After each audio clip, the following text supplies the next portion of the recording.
More now on that new Pew Research survey that we mentioned at the top of the show. The Polish people are extraordinarily favorable toward the U.S. 73% have a favorable view of the United States.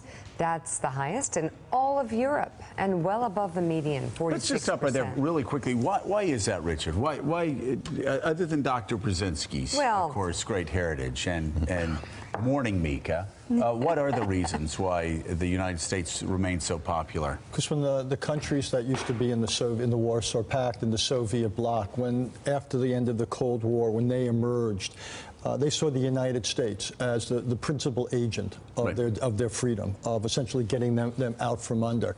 And many of them have moved in the direction of markets. They've become more democratic. The United States, more than the Europeans, many of whom were reluctant, the U.S. has been seen as their principal helper and their principal example. Poland, however, again, has gone a little bit farther than that, shall we say, with their own liberalism, which is a different issue. But by and large, I think they're appreciative of what the United States has done, and they genuinely admire who we are. So they like the United States, but when it comes to President Trump, it's a little different. It is. Again, the Pew survey shows that 57% of the Poles do not have confidence that Donald Trump will do the right thing. So it's interesting.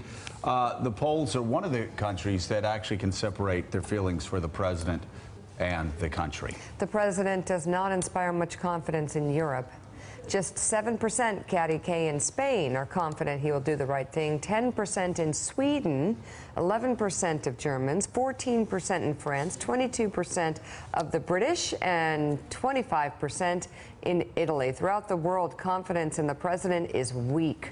Just 5% in Mexico, 22% of Canadians, 17% of South Koreans think he will do the right thing on the world stage, and 24% in Japan, 29% in Australia. The president does have some positive confidence scores in the Philippines, Vietnam, Nigeria, Israel, India, and a few other countries, including Russia, where 53% in the Russian Federation think he will do the right thing on the world stage. Caddy, break it down for us. Your thoughts. Yeah, so Pew polled people in 37 countries, and the average of people who think that Donald Trump will do the right thing for the world is only 22%.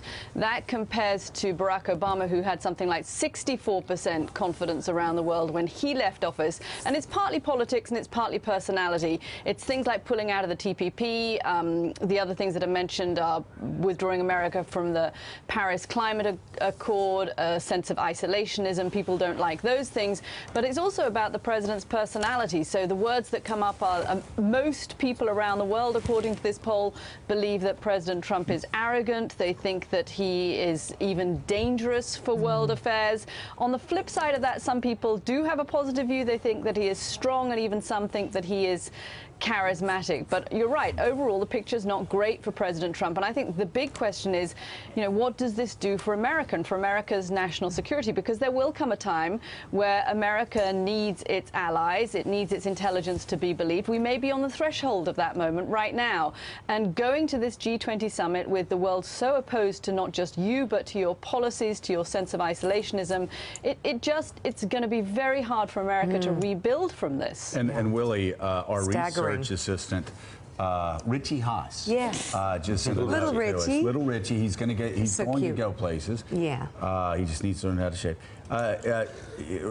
Passed over a note saying 17%, only 17% in South Korea have a positive view of the United States right now at an extraordinarily... Of the United States or the president? To trust us to do the right thing. To do the right thing. And just imagine, because if we can't stay on the same page with South Korea as we try to deal with North Korea, we are going to have an enormous... If not a problem, if daylight emerges between us and our ally there. And the Japanese numbers were only slightly higher, and the president has had a good relationship with the Japanese prime minister, who's not unpopular in Japan. So those two numbers, I thought, tons of shocking numbers. Those two numbers stand out, particularly in light of what's going on with North Korea. So, David Ignatiou, what's the practical impact of these numbers? I mean, you go down, you look at the list. I think many of them are reflective of what we hear is that we believe in the United States. You've been our allies for many years. We think you might have made a mistake in November of 2016, but we still believe in you. But some of those are even drifting, as we just saw in the South Korea number. What does that mean to foreign policy for the United States?